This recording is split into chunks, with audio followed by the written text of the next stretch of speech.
Andelatte raconte. Christophe Andelatte. Une formidable histoire du tout début du XXe siècle, 1902. L'histoire d'une empoisonneuse en terre gasconne dans le Gers. Cette histoire, je la tire d'un livre de Jean-Claude Hullion, paru récemment aux éditions Orphile-Volis, Rachel, la grande empoisonneuse. Il sera avec nous tout à l'heure pour le débrief. Thomas Audouard m'a aidé à l'écrire. Réalisation Céline Lebras. Europe 1, Christophe Andelatte. Nous voilà en novembre 1902. Soyez les bienvenus à Saint-Clar, petit village du Gers.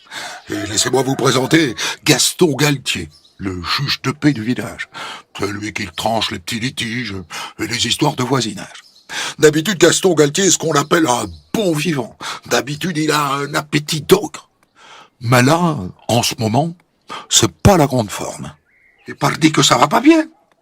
Il peut plus manger que du liquide. Il avait ça, un mal de ventre. Pauvre garçon. Je sais pas ce qu'il a. Le 7 novembre 1902, le voilà alité à se tordre de douleur. Il vomit toute la nuit, au point que sa femme Rachel fait appeler le docteur Labatte. Oh! Adieu, madame Galtier! Qui me va? Oh, pas trop bien, docteur. Mon Gaston a rendu toute la nuit. Je sais pas ce qu'il a. Le docteur Labatte examine Gaston. Il n'a pas l'air trop inquiet. C'est pas grand-chose, madame Galtier. Une indigestion, une fatigue à l'estomac. Vous n'avez qu'à lui donner de l'eau gazeuse et de la glace bien froide. Et je vais vous prescrire un purgatif que vous irez chercher à la pharmacie. Pour le reste, il faut qu'il se repose. Et vous ne lui faites rien manger, hein. Mettez-le à la diète. Mais 3 jours plus tard, le pauvre Gaston est toujours au lit, et toujours aussi mal en point. Aurélie! Aurélie! Faites-lui donc un bouillon. Ça lui fera du bien. Aurélie, c'est la bonne. Quand elle apporte le bouillon à Gaston, « Mais c'est quoi que vous me faites manger, là? Il y a trop de sel et trop de poivre. »« Mais non, Gaston, c'est toi qui as mauvaise bouche. C'est pas trop salé. » À peine redescendue au rez-de-chaussée, Rachel et la bonne entendent un bruit sourd à l'étage. Alors elles remontent toutes les deux en courant. « Mille adieux, Gaston! Qu'est-ce qui t'arrive ?» Gaston est tombé du lit. Le docteur Labatte n'est pas disponible, Rachel en fait venir un autre. Et en l'attendant, elle reste à veiller son mari. « Rachel, approche-toi. Rachel, je crois que pour moi, cette fois c'est fini. Alors écoute-moi bien. Ta fortune ne va pas te permettre de rester ici avec notre fils. Pierre, écoute-moi. Va à Casseneuil et débrouille-toi pour faire prendre une assurance vie à ta grand-mère. Elle ne va pas tarder à mourir. Comme ça, t'auras de quoi vivre. Quelques secondes plus tard, Gaston Galtier est mort. Quand le docteur arrive, c'est trop tard. Il trouve Rachel sur une chaise, à pleurer. Les proches et la famille sont déjà là, à veiller le mort. La suite est très étrange. Rachel envoie un télégramme à 2 docteurs du village où elle est née, Casseneuil. Elle ne leur parle pas du tout de la mort de son mari la veille. Au contraire. Elle leur écrit simplement « Gaston, très malade, venez immédiatement. » Du coup, quand ils arrivent, ils sont un peu surpris. « Eh bien, Rachel, il est mort, votre mari. » Et pardi que je sais qu'il est mort. Mais de quoi qu'il est mort, je sais pas. Et moi non plus, je sais pas. Je vois des traces noires ici au niveau du thorax. Mais d'où ça vient? Ça, je ne sais rien. J'ai envie de dire, il n'en sait rien, c'est l'essentiel. Vous verrez. En attendant, il faut bien l'enterrer, ce pauvre Gaston Galtier. Et passer les funérailles, assumer le deuil. Dans ces années-là, dans le Gers, on ne discute pas avec le deuil. On se met en noir, et puis c'est tout. Et on porte sa peine publiquement. Et Rachel, Elle a de la peine, ça, on ne pourra pas dire l'inverse. D'autant qu'avec Gaston, juge de paix, elle avait une petite vie mondaine à Saint-Clar. C'était pas à Saint-Germain-des-Prés, hein, mais quand même, c'était mieux que rien. Et là, depuis qu'il est mort, c'est rien. Et donc elle décide d'aller s'installer quelque temps chez ses parents à Casseneuil. Et à Casseneuil, sur les bons conseils de son Gaston avant de défaillir, elle va se renseigner pour faire prendre une assurance vie à sa grand-mère. Une assurance vie? Une femme si âgée et dans son état? Mais enfin, madame, c'est impossible. Bah oui, il a vu la Vierge, Gaston. Quelqu'un qui est mourant, on ne peut pas lui prendre une assurance sur la vie, ça serait trop simple. Et de fait, la grand-mère ne va pas bien. Rachel en profite pour s'occuper d'elle. Je vais te faire des petits plats, mamie. Tu verras, ça ira mieux. Mais les petits plats ne peuvent rien contre l'âge. Et en janvier 1903, 2 mois jour pour jour après Gaston, la grand-mère passe de vie à trépas. Quand la grand-mère meurt, Rachel n'hérite de rien. Son père, Monsieur Dupont, est toujours vivant. C'est lui qui hérite. Mais c'est un brave homme, et comme beaucoup de parents, il en fait un peu profiter sa fille. Hé, Rachel, voilà 1000 francs que je tienne de ta grand-mère. Ça pourra t'aider. Et puis je te donne aussi une maison que j'ai ici. Bon, c'est pas Versailles, mais ça vaut quand même dans les 3500 francs. Du coup, si tu veux rester ici, à Casseneuil, maintenant que tu es veuve, ça sera facile.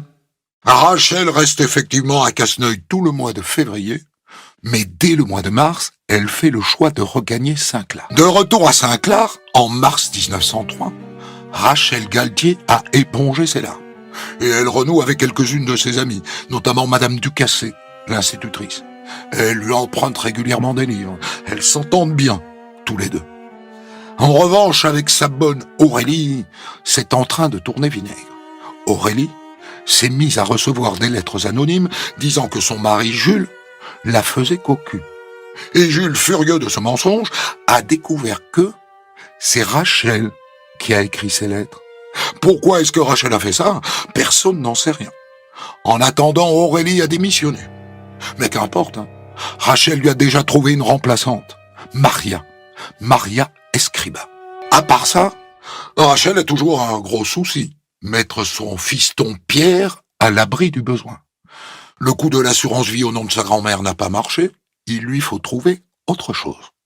Alors elle demande à son frère, qui, pour compliquer un peu cette histoire, s'appelle aussi Gaston. Gaston Dupont. Et Gaston, l'avantage, c'est qu'il n'est pas encore marié. Il fréquente, hein, mais il n'a pas encore convolé. Et il n'a pas d'enfant. Gaston, mon frère, est-ce que tu serais d'accord pour prendre une assurance vie au bénéfice de mon petit Pierre?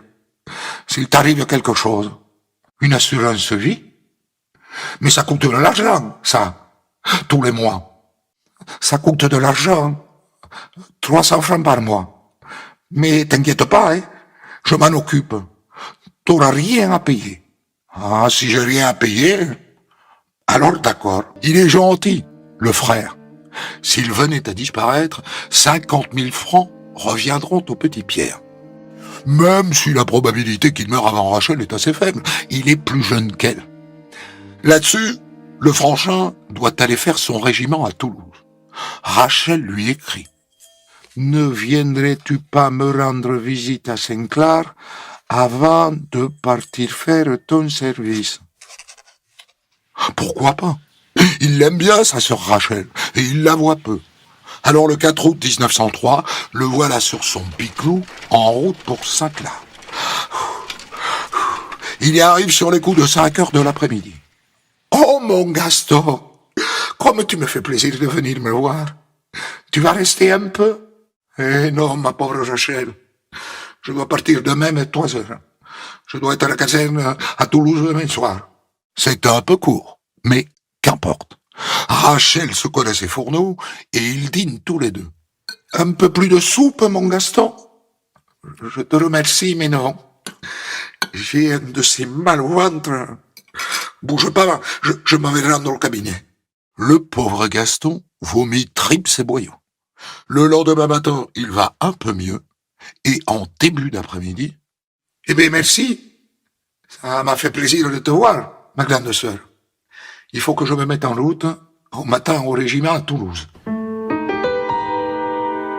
le trajet du pauvre Gaston vers Toulouse est un chemin de croix. Et à peine arrivé, le voilà à l'infirmerie de son régiment. J'ai un de ces mal au ventre, docteur. Je sais pas ce que j'ai. Sans doute un érythème ionique, jeune homme, et une légère irritation digestive. Prenez rien. Vous allez vous remettre très vite. Et de fait, il se remet. Gaston Dupont effectue son service militaire à Toulouse, et avant de rentrer chez lui, il va voir son ami Jules à Pau. « Oh, Gaston, que je suis content de te voir. Et moi donc, Jules. Et alors, où en es-tu? Tu es marié? Et pas encore, mais bientôt. J'ai une bonne amie à Libourne, près de Bordeaux. Geneviève, elle s'appelle. Et je compte bien l'épouser, hein. Eh ben, voilà une bonne nouvelle. » Quand il prend la route du retour, Gaston décide, comme à l'aller, de s'arrêter à Saint-Clar voir sa sœur Rachel. « Oh, boutu, que tu me fais plaisir, Gaston. Je t'ai mitonné un bon petit dîner.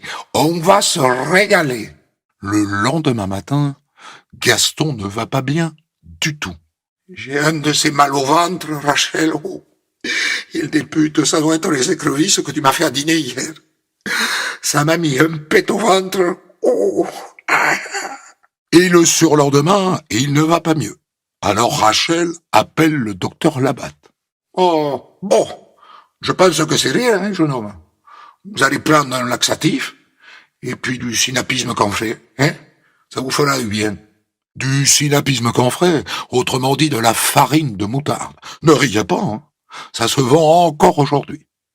Le pauvre Gaston écrit à sa fiancée Geneviève. « Ma chérie, je suis souffrant et je reste chez ma sœur quelque temps. » Mais les jours passent et il ne va pas mieux. C'est même de pire en pire. Maintenant, il transpire et il manque de s'étouffer. Rachel fait prévenir ses parents que son petit frère ne va pas bien. Et ils arrivent à Saint-Clar. Et ça empire encore. Alors Rachel fait revenir le docteur Labatte. « J'avoue que je ne comprends rien. Je ne comprends pas du tout ce qu'il a. J'avoue que je me sens bien impuissant. » Si le docteur est impuissant, voyons ce qu'en pense le pharmacien Rouet. Un voisin va lui poser la question. « Des vomissements, vous dites? Et des douleurs à l'estomac? Oh, le mari de Madame Galtier souffrait déjà des mêmes symptômes, hein? C'est étonnant quand même, hein? » C'est étonnant, en effet. Et le pauvre Gaston Dupont meurt au cours de la nuit suivante à 3 heures du matin. Décidément, sale temps pour les Gastons. Si on se résume, dans cette histoire, en quelques mois, on a 3 morts. Gaston, le mari de Rachel, Gaston, le frère de Rachel, et la grand-mère, même si elle était vieille. Je sais ce que vous pensez. Vous pensez qu'elle les a tués tous les 3, qu'elle les a empoisonnés. Vous n'êtes pas seul à le penser, je vous rassure. À Saint-Clar, ça commence à cancaner. D'autant que Rachel a déjà remballé ses habits de deuil. Oh, ben je l'ai vu l'autre jour. Elle avait un corsage. Et bien ouvert. Elle rigolait. Ça se fait pas quand même quand on vient de perdre coup sur coup son mari et son frère. Ah, ça non, Miladiou. Ça se fait pas, hein. Et voilà que des affiches apparaissent sur les murs de Saint-Clar. Des affiches dans un village d'à peine 1500 habitants. On ne peut pas les louper, hein. Il y en a même une sur la maison de Rachel rue des Nobles, avec écrit en gros « Madame Galtier a empoisonné son mari et son frère ». Sympa l'ambiance à Saint-Clar. Le nouveau juge de paix, la gendarmerie et le procureur reçoivent aussi des lettres du même tonneau. Anonymes, bien sûr. Attention, hein. Tous les habitants de Saint-Clar n'accusent pas Rachel. Ses amis ne croient pas un mot de ces rumeurs. Cela dit, Moi, je crois, que pour laver son honneur, eh bien, on devrait faire des autopsies sur les 3 cadavres. Et comme ça, et on saura. Même ses amis ne croient qu'à moitié à son innocence. Et donc une enquête commence. C'est d'abord le juge de paix Mérol, le remplaçant de Gaston Galtier, qui s'y colle. Et très vite, lui-même n'a plus beaucoup de doutes. Il prévient donc le procureur de Lectoure. Très bien, Mérol, très bien. Très bon travail. Écoutez, je vais délivrer tout de suite un mandat de comparution, à cette femme Galtier. Quelques jours plus tard, un dimanche, le procureur de la République, le juge d'instruction et le commissaire greffier se présentent au domicile de Rachel rue des Nobles. Ils font fouiller la maison et saisir 2 ou 3 choses. Et le jour même, ils entendent des témoins. Et quand le soir arrive... Bien. Eh bien, je crois que nous n'avons plus beaucoup de doutes, Cette femme est une empoisonneuse. Et donc, eh bien, je m'en vais prendre un mandat d'arrêt. Le soir même, Rachel Galtier dort à la prison de Lectoure. Ce qui, au début, n'a pas l'air du tout de l'effrayer. Gardien, je voudrais un chocolat chaud pour mon petit déjeuner. Ah, mais Madame Galtier, c'est que ça coûte de l'argent. Peu importe, gardien. Je payerai. C'est qu'elle a des sous, la diablesse. Ça lui a rapporté tout ça. C'est le juge d'instruction d'Ansos qui est chargé de l'enquête. Il commence par aller perquisitionner la maison des parents de Rachel, à Casseneuil. Et plus précisément, la chambre qu'occupe Rachel quand elle y va. Bon, voilà ce que j'ai trouvé. Des bijoux, et pas que, toute une quantité de bijoux. Elle les avait mis au fond d'un tiroir de sa commode. Donc là, on a des broches, ici des bagues, ici des bracelets, une chaîne, et puis là, une montre en argent. Voilà ce que j'ai trouvé, monsieur le juge, chez ses parents. Mais d'où sortait tout ça? Le juge lui pose la question lorsqu'il l'interroge. Il a posé les bijoux sur la table. Dites-moi, Madame Galtier, d'où est-ce que vous tenez tout ça? Oh, tous ces bijoux sont des cadeaux de feu mon époux, monsieur le juge. Ça, Madame Galtier, c'est ce que vous voulez me faire croire, Mais vous n'y arriverez pas très longtemps. La provenance de ces bijoux que vous détenez est bien plus obscure que ce que vous prétendez. Mais pas du tout, monsieur le juge. Il n'y a rien d'obscur. Vous savez ce que je pense, Madame Galtier? Je pense que vous avez empoisonné votre mari, puis votre frère, et ainsi que votre grand-mère. Et le seul moyen d'en être sûr, c'est de pratiquer des autopsies sur les 3 cadavres. Qu'en dites-vous? Et je n'en dis rien, monsieur le juge. Faites donc comme vous voulez. D'une certaine manière, ça me rend un service. Vous verrez que je n'ai rien fait de mal. Et donc, on déterre les 3 cercueils au cimetière de Casseneuil. Le juge d'instruction est là, le procureur de la République, et 3 médecins légistes, dont le docteur Land, qui est maire de Bordeaux. Et puis évidemment les gens du coin. Ils sont au moins 200, venus voir et dire ce qu'ils pensent de Rachel. Bon, évacuez-moi tous ces gens, Nous ne procéderons à l'exhumation que quand ils seront partis. Et donc, on sort les 3 cercueils, on les met sur une charrette et on les emmène dans une grange à l'abri du regard. On ouvre, on en sort les cadavres et on les pose tous les 3 sur une table. Ils sont 3 médecins légistes, 1 par cadavre. Ils se mettent à découper et ils remplissent des bocaux avec les tripes et les boyaux de chacun des morts.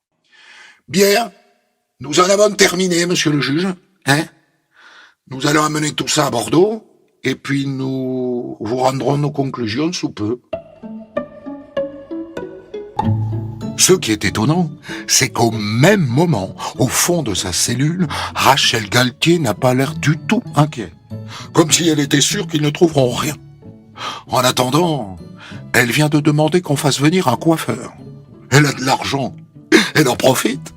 Cela dit, prudente, elle embauche aussi un avocat, maître Nux, du barreau de Lectoure. Il paraît que c'est le meilleur. Elle a bien raison de prendre un bon avocat. Le juge fait régulièrement venir Rachel dans son bureau. Chère Madame Galtier, je m'intéresse à ces bijoux qu'on a retrouvés dans votre chambre chez vos parents. On me dit que vous êtes amie avec Madame Larieux. Larieux, c'est ça? Alors j'ai décidé de la confronter à vous en posant les bijoux sur la table devant elle. Qu'en pensez-vous, Madame Galtier? Et là, Rachel courbe l'échine. Cette confrontation avec son ami Larieux, elle n'en a pas envie. Ça se voit. Pour la chaîne en or, je veux bien reconnaître que j'ai profité d'être invité chez Madame Larieux pour la voler au cou de son fils. À côté de ce qui lui est reproché, c'est-à-dire 3 empoisonnements, ça ne pèse pas lourd. Mais ça donne une idée du personnage.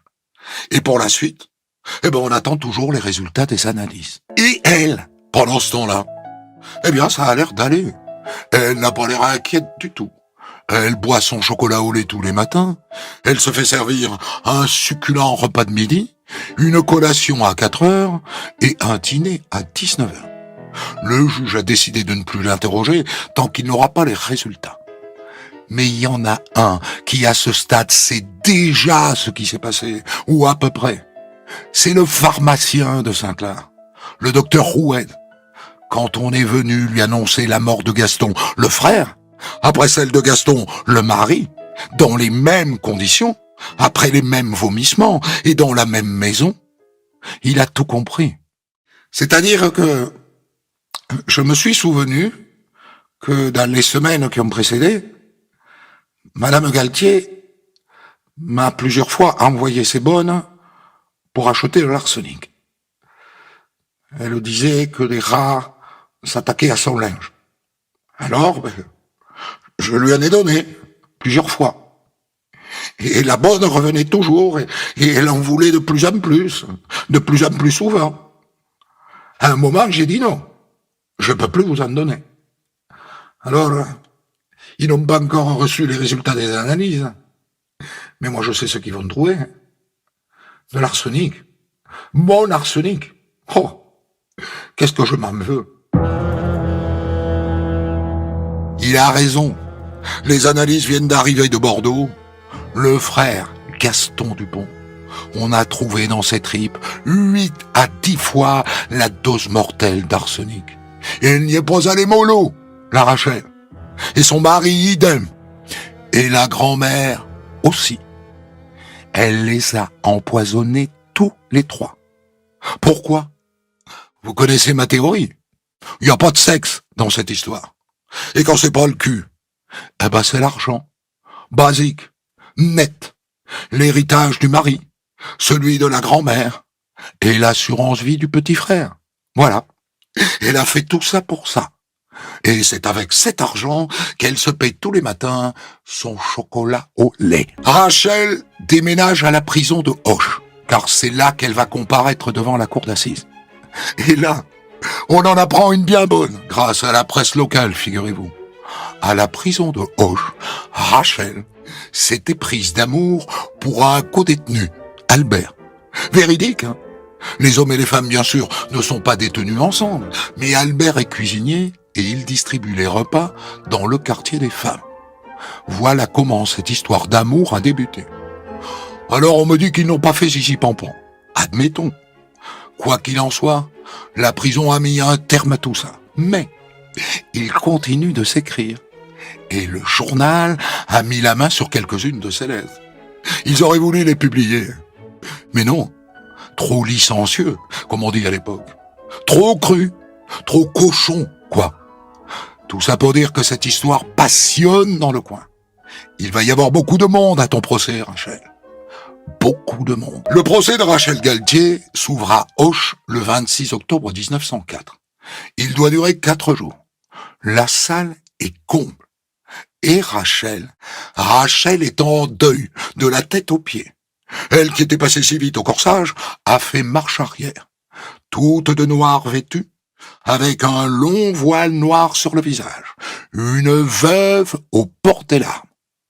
Très réussie, et ça colle parfaitement avec ce qu'elle a à dire sur cette affaire. Je suis absolument innocente. Je n'ai empoisonné personne. Et en vérité, je suis une victime qui a perdu son mari, son frère et sa grand-mère. On ne lui fera jamais dire l'inverse. Mais quand les légistes viennent à la barre, plus personne ne la croit. Rendez-vous compte que dans le corps de Gaston Dupont, il y avait entre 8 et 10 fois de quoi tuer quelqu'un. Et c'est conforté par le témoignage du pharmacien du village qui a vendu l'arsenic. Moi, j'ai cessé de l'en vendre quand j'ai réalisé qu'elle avait chez elle suffisamment d'arsenic pour empoisonner tout son quartier. Elle m'a bien eu, la diablesse. Et les bonnes viennent enfoncer le clou. Bon, elle me renvoyait sans cesse en chercher. Mais comme c'est moi qui faisais le linge, je voyais bien que cette histoire de rat, ça n'allait pas. A priori, l'affaire est dans le sac. Ce qui est intéressant dans ce procès, c'est qu'à un moment, on s'intéresse à l'état psychique de Rachel Galtier. Son avocat, Maître Nux, a fait venir 2 experts, médecins. Que pouvez-vous nous dire, docteur, sur le psychisme de l'accusé? C'est incontestablement une femme qui est atteinte d'hystérie. À tel point d'ailleurs qu'il lui faudrait des soins. D'accord? Et vous, docteur, qu'en diriez-vous? Je suis d'accord avec le diagnostic de mon confrère. Cette femme est hystérique. Hystérique, docteur, au point qu'il faudrait l'interner dans un asile d'aliénés? Non, non, nous n'en sommes pas là. On pourrait croire que cette histoire d'hystérie est une stratégie de la défense, mais manifestement, l'avocat général lui-même, au moment de son réquisitoire, admet que peut-être il y a un problème de ce côté-là. Nous avons assisté hier à une belle et savante joute entre professeurs de nos facultés, et nous avons admiré leur éloquence. Mais ils nous ont laissé l'impression que leur science est très vague. La société a confiance en vous, messieurs les jurés. Vous refuserez la pitié à cette femme qui sème sa route de cadavres. Et vous verrez dans quelle mesure vous pourrez lui accorder des circonstances atténuantes. Et voilà Maître Nux qui se lève pour plaider. L'accusé, messieurs les jurés, est atteinte d'hystérie. L'hystérie est une maladie mentale. Rachel Galtier est malade. Vous devez le dire et émettre dans votre jugement le vœu qu'on la fasse interner dans une maison d'aliénés. Les jurés délibèrent, et pendant ce temps, par précaution, on met Rachel à l'abri du regard du public, dans une petite pièce à côté. Et le président annonce le verdict. Madame Galtier Rachel, les jurés vous déclarent coupable des vols et des assassinats par empoisonnement. Néanmoins, il est retenu les circonstances atténuantes. Et les jurés vous condamnent à la peine de 20 années de travaux forcés. À l'annonce du verdict, Rachel Galtier ne bronche pas. Elle demande juste une cigarette à un gendarme et la fume le plus paisiblement du monde. Et toujours drapée dans son voile noir, elle quitte le tribunal pour la prison, protégée par une haie de militaires. Et comme ça se fait en général à l'époque, dans la foulée du procès, un chansonnier écrit une complainte qui sera chantée dans tout le pays. Ciel, quel est donc ce monstre infâme dont le poison sème la mort? Ah, frémissez, c'est une femme, belle pourtant et jeune encore. Rachel Galtier est emprisonnée à Montpellier. Elle sera finalement libérée après 18 années de prison. Formidable histoire que nous allons débriefer dans un instant avec celui qui a écrit le livre qui m'a permis de vous la raconter, Jean-Claude Hullion. Le bouquin s'appelle Rachel la grande empoisonneuse aux éditions Arfil Wallis. Alors Jean-Claude Hullion, racontez-nous d'abord comment vous êtes tombé sur cette histoire, vous. Bien, moi, c'est très facile de tomber des histoires comme ça. Il se trouve que j'ai beaucoup d'amis, et j'ai des amis qui osent continuer à garder des vieux dossiers. Celui de Rachel était resté dans un dossier qu'avait un huissier de Saint-Clar, justement, dont le fils était un de mes meilleurs amis. Et un jour, il m'a dit, on pourrait en faire quelque chose. J'ai dit, écoute, on va voir. Le temps a traîné. Au bout de 10 ans, j'ai dit, écoute, Jean-Claude, nous avons fait depuis d'autres choses, notamment on a travaillé sur le comte Gascon. J'ai dit, je vais me remettre donc à l'affaire Galtier. Je suis allé rechercher des éléments qui venaient tous des journaux parus, notamment en Gascogne, mais aussi à l'échelon national.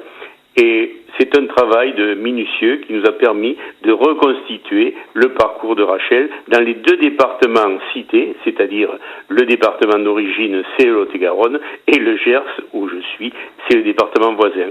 Voilà comment c'est montée l'opération Galtier, sachant qu'en prime, j'ai été dans des associations, notamment en Lot-et-Garonne, avec une amie qui était présidente de Deux Livres en Livre, toujours le livre, et cette présidente, elle est originaire de Casseneuil, et c'est elle qui m'a fourni toute l'iconographie du livre. Voilà un petit peu comment on fait ça.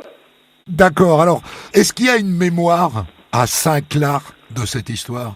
Est-ce qu'il y avait des gens qui avaient entendu parler de Rachel ou pas?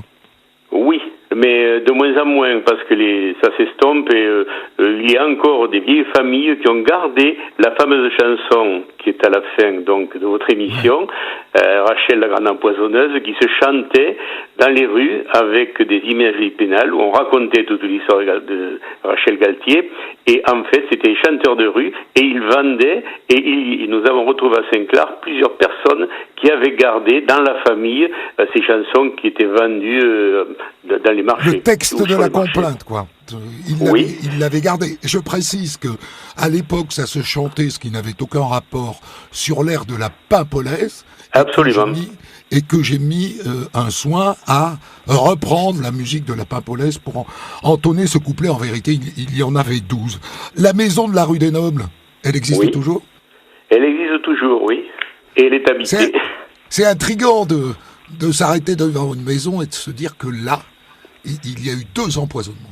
Oui, il y a eu des tas d'anecdotes, notamment il y avait un paysan voisin qui était à côté qui a dit elle a failli empoisonner tous mes cochons, vous voyez, mais ça s'est fait après qu'on ait vu ces affiches apparaître et fleurir lorsqu'elle s'est fait arrêter.